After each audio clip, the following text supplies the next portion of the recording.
it's Melanie. Welcome to my channel. So today I am going to do my February wrap-up and my March TBR. So stay tuned. Okay, so to get us started, let me tell you my February stats. So in February, I read 15 books, 5 of which were audio, 10 were physical, and of those physical, 4 were graphic novels. I had 0 1-stars, 1 2-star, 6 3-stars, 1 4-star, and 7 5-stars. So it was a really good reading month. And my total pages read were 3,953 pages. Okay, so let me tell you what all I read. Okay, so I think I'm going to tell you these kind of in reverse order of how I read them because it's easier for me to do it that way.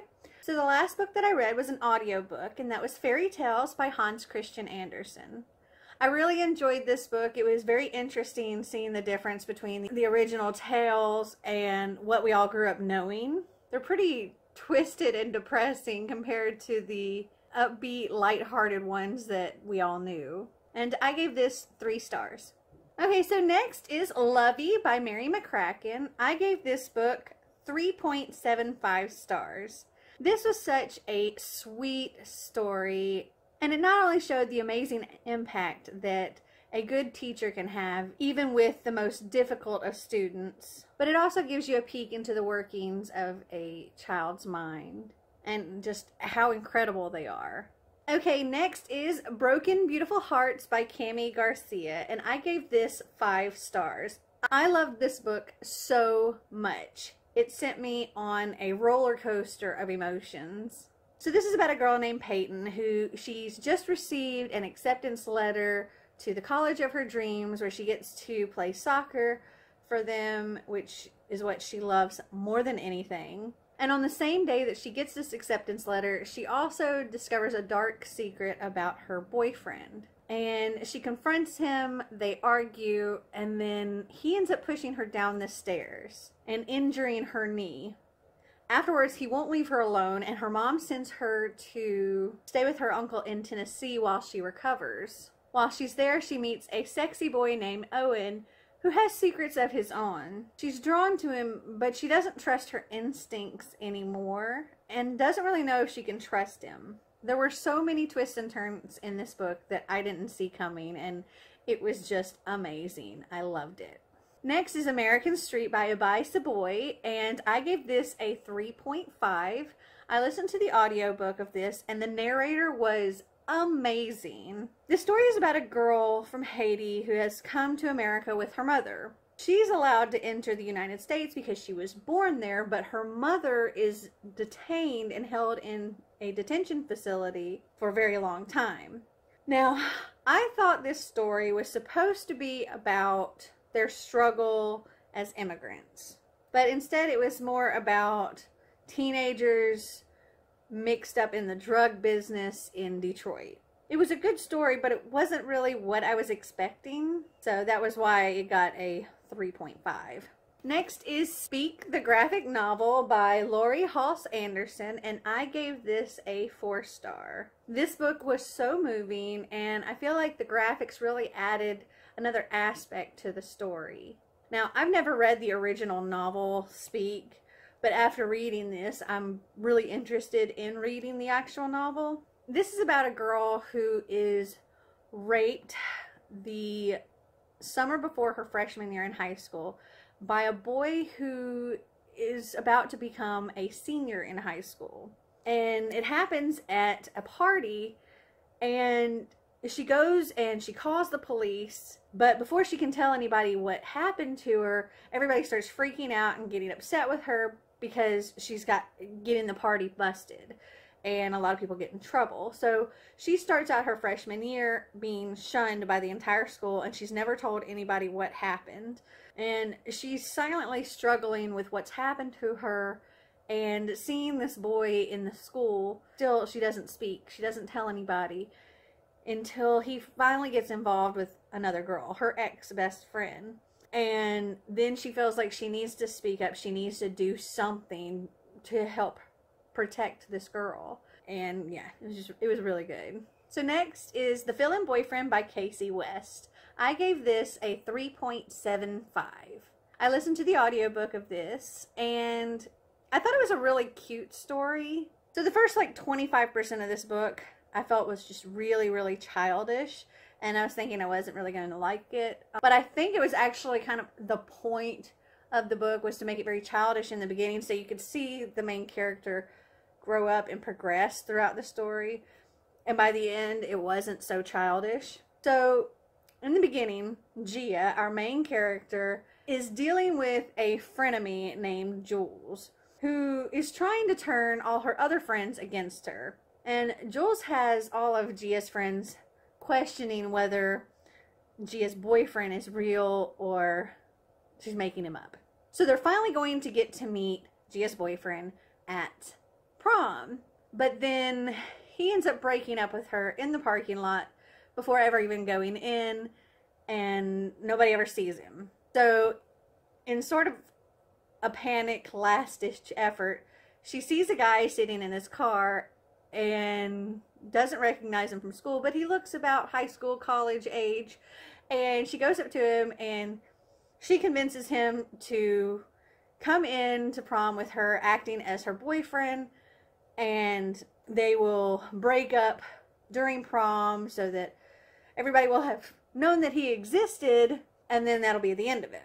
Now, all of this happens in the first chapter or two, but from that point forward, more and more things get complicated and lied about. But at the same time, Gia is becoming more and more honest with herself about things, and it's a cute story, and I do recommend it. It's very light and fluffy and fun to read.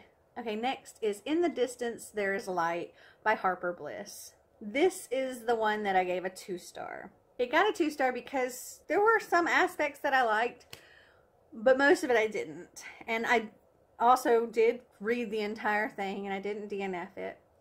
So I didn't give it a 1, but definitely wasn't a big fan of it. So this is an LGBTQ plus love story about 2 women who fall in love after losing a man that they both love. I listened to the audiobook of this, and this book made me very uncomfortable listening to it. And it had nothing to do with the romance between 2 women. That doesn't bother me.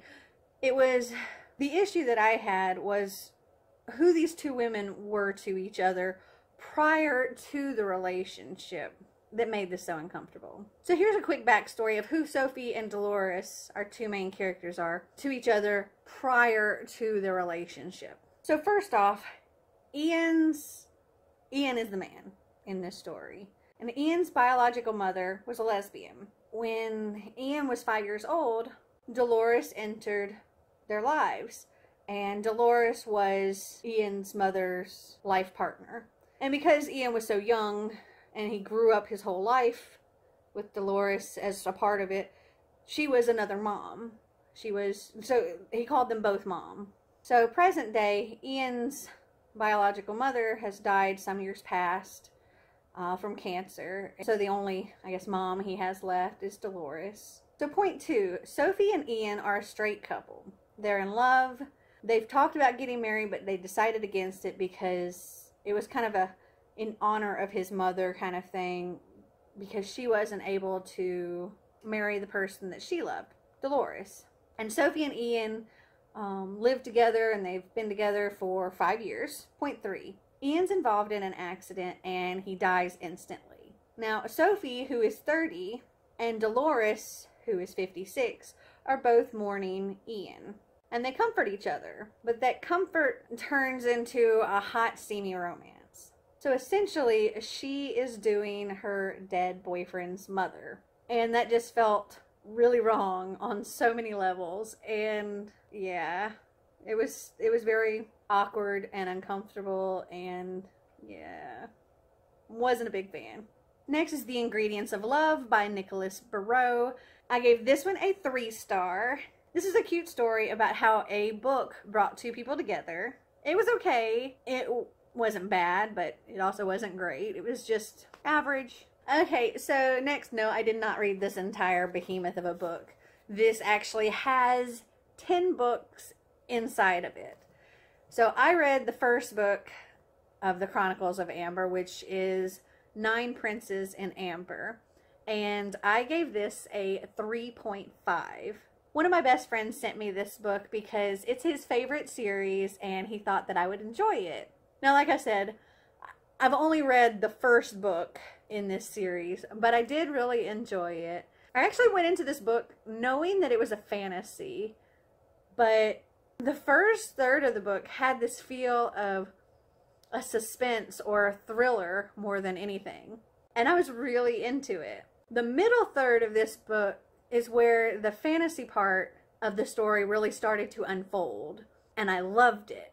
The part that brought the rating down for me, though, was the last third of the book, because there were pretty much 3 events that happened during that, and they were very, very drawn out, given a whole lot of detail, way more than I think was needed.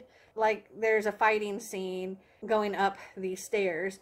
I swear, I think I read for an hour just about this fighting scene where it was like, take a step, and this happened. Took another step, and this happened. And it just kind of went on and on and on. And apparently there were a lot of steps. And it was those 3 events that happened were just so drawn out that it made it move really, really, really slow. And I don't know. It kind of lost me a little bit there. But I'm looking forward to actually reading the rest of this, because the first 2/3 of this book I loved so much. And the last third wasn't bad. It was just, it could have been less. So, okay, next is City of Ashes by Cassandra Clare, and this is book 2 in the Mortal Instruments series. I gave this 5 stars because I just adore this whole series. I love it so much, and I've read it before, and this is a reread for me. So I'm going to give you a little overview of this story without any spoilers. However, if you haven't read City of Bones, the first book in the Mortal Instruments series, then this may spoil things for that book. So if you haven't read City of Bones and you don't want any spoilers for it, you can mute this video until I set this book down. So in this book, Clary and Simon test the waters of a new relationship. Clary and Jace try to figure out their feelings about being brother and sister. Simon has a bit of an identity crisis. The Lightwoods learn that Jace is the son of Valentine and question his motives. And Jace and Clary learn a bit more about their past. It's really good. Okay. Okay, next is Seriously Hamlet by Courtney Carbone and William Shakespeare. I love these so freaking much. They are hilarious. I want all of these books. They are so funny, yet they still manage to get the actual story across. And I just think they're so fun to read. And if you haven't seen them, they do like notebook and text message when telling the stories. They use, we got hashtag no filter. It's just so funny. And I gave this 5 stars as well. So next is Partners in Crime by M. Andrews. And I gave this book a 5-star as well. This was such a perfect read for this time of year. I was reading it for, it was either the In Love-a-thon or Contemporary-a-thon, or it could have been for both. And it was hot and steamy, but also super sweet and even a little funny. I also love the fact that this thing is a fairly short book. It was only like 137 pages, and I read it in one sitting. Once I picked it up, I couldn't put it down until I completely finished it. So I just want to tell you a little something about the prologue, which is only 4 pages, and it's not really going to spoil anything about the book. So after the first 2 pages of this prologue, I was just like, nope, I don't like this guy. I don't think I'm going to like this book. And then after the next 2 pages of the prologue, I was like, yeah, I like this guy. I'm definitely going to like this book. I was just already in love. It was so good. And it was just, it was so sweet. And think single dad falling in love with nanny. It was super cute. Okay, and then the last 3 that I have for you is actually the first 3 that I read in the month. That is I Hate Fairyland graphic novels, volume 1, 2, and 3. We have Madly Ever After, Fluff My Life, and Good Girl. I gave all of these a 5-star. They were freaking hilarious. I love them so much. And I don't recommend them for children. Just throwing that out there, because I let my son read them first, thinking comic book type thing and funny. No. I mean, yeah, no. I probably should have read it first, and then I've learned my lesson. So this is about a girl named Gertrude who is like 10 years old, I think, and she's kind of sucked into fairyland, and she's freaking out and doesn't want to be there, and she's like, dude, I want to go home. Can you send me home? And they're like, sure, you just have to travel through fairyland and do whatever you need to, like, complete these quests and get your key and you can go home.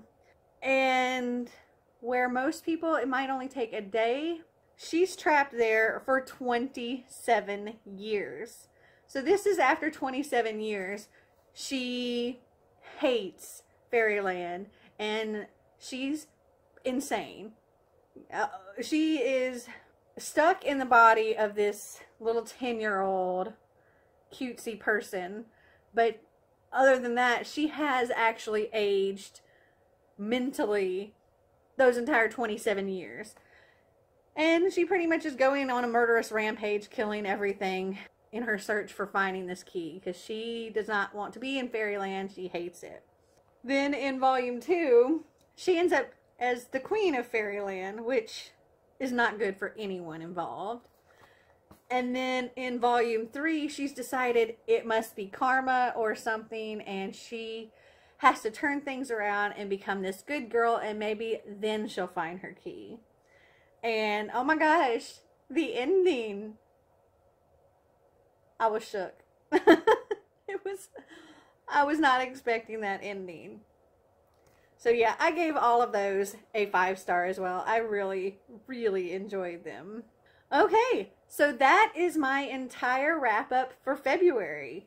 I read a lot in February. So now to share my March TBR with you. Okay, so this first book is kind of a current read as well, but it's March now, so. And that is City of Glass by Cassandra Clare, and this is the 3rd book in the Mortal Instruments series. And I'm doing the Shadowhunter read-along with Emma over at Emma Books.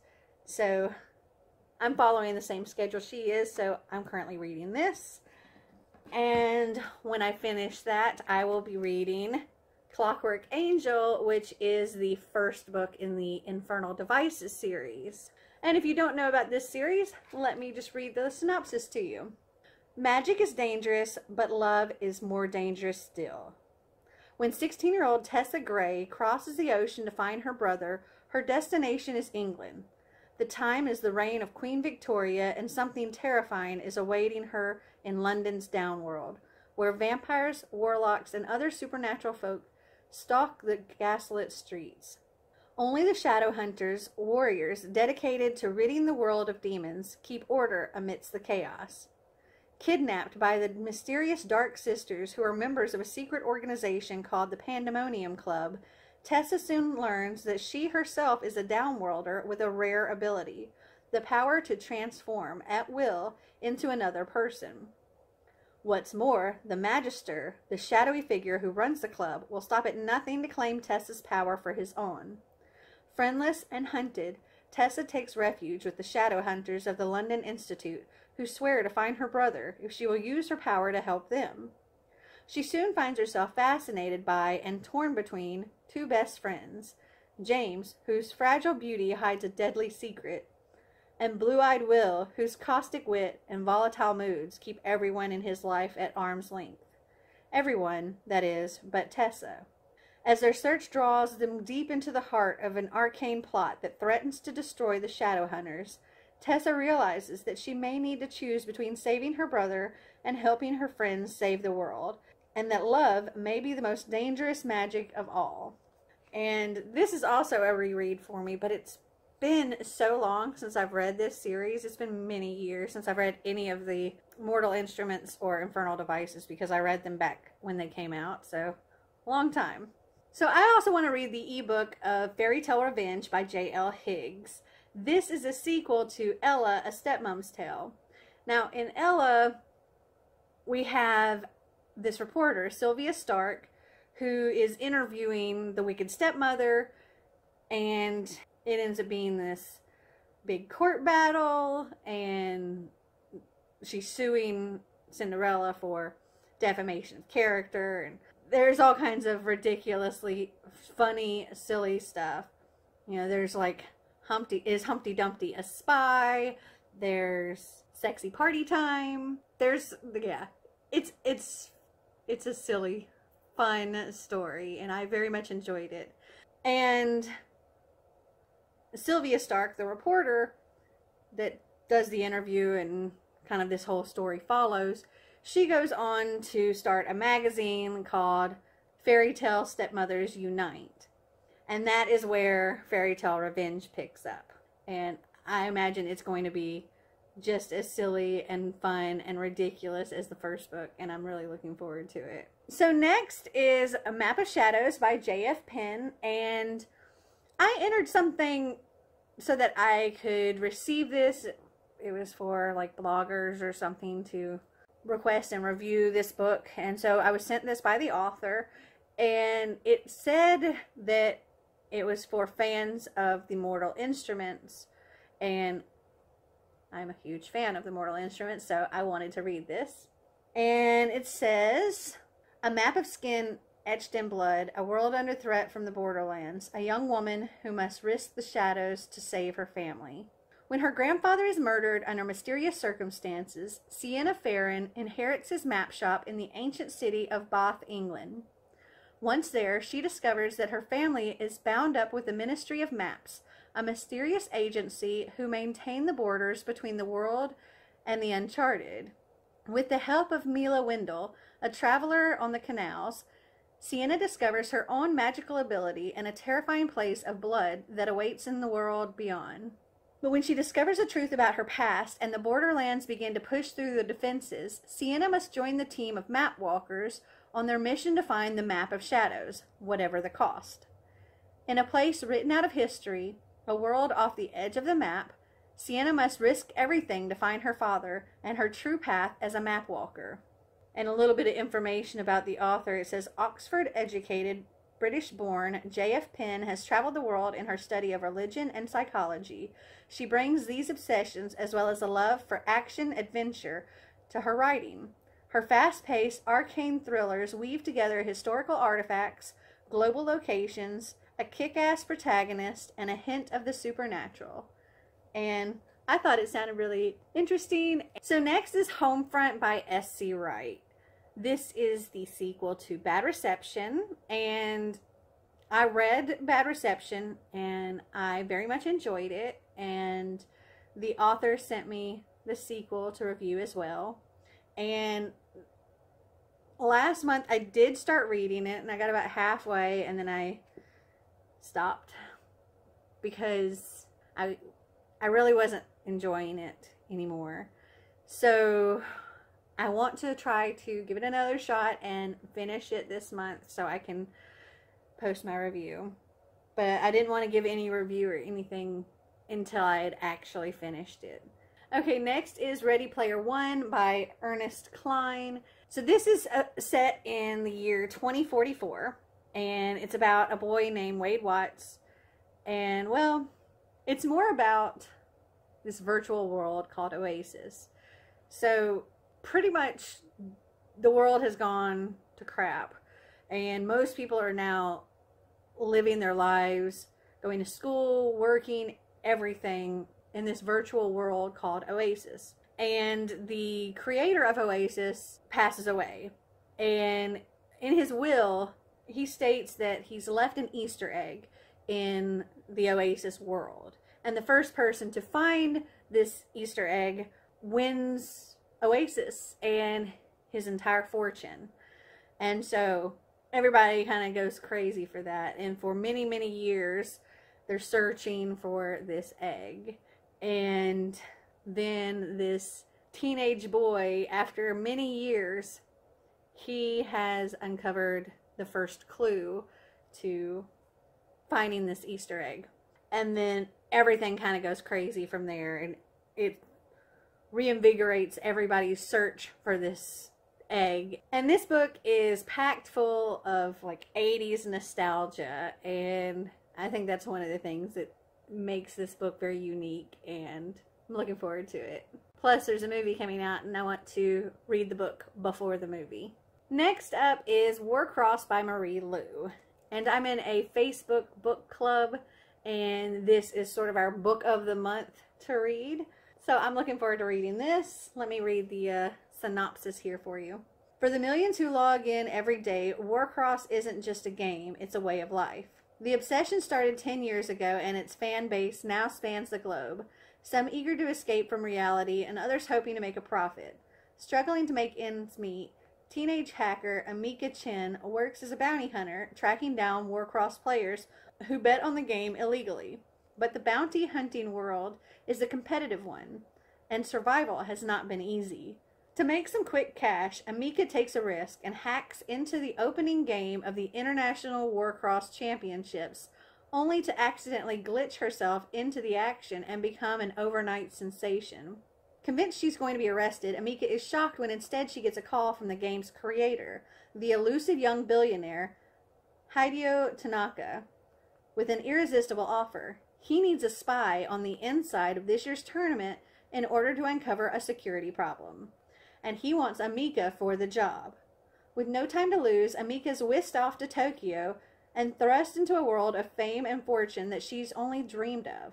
But soon her investigation uncovers a sinister plot, with major consequences for the entire Warcross empire.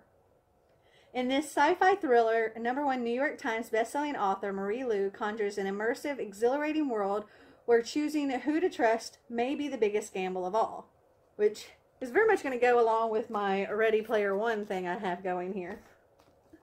So I'm looking forward to reading this as well. And last but not least, A Wrinkle in Time by Madeleine L'Engle. And this is coming out in a movie on March 9th, I believe. And so I want to read this before that. And Xander's actually already read this book. I was so impressed. And it's about this girl named Meg and her brother Charles Wallace and a friend of hers named Calvin. And they all go on this search for Meg's father, who mysteriously disappeared years ago. And he's a scientist, and they're trying to figure out what happened to him. And they get swept into kind of a magical world.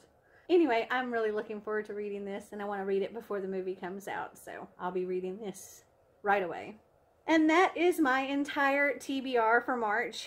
I think it's fairly reasonable, and hopefully I can read all that and more, but I was trying not to be too crazy this month, because I went a little crazy last month. So have you read any of these books? Did you like them? Did you not like them? Are you planning on reading any of them? Comment down below and let me know.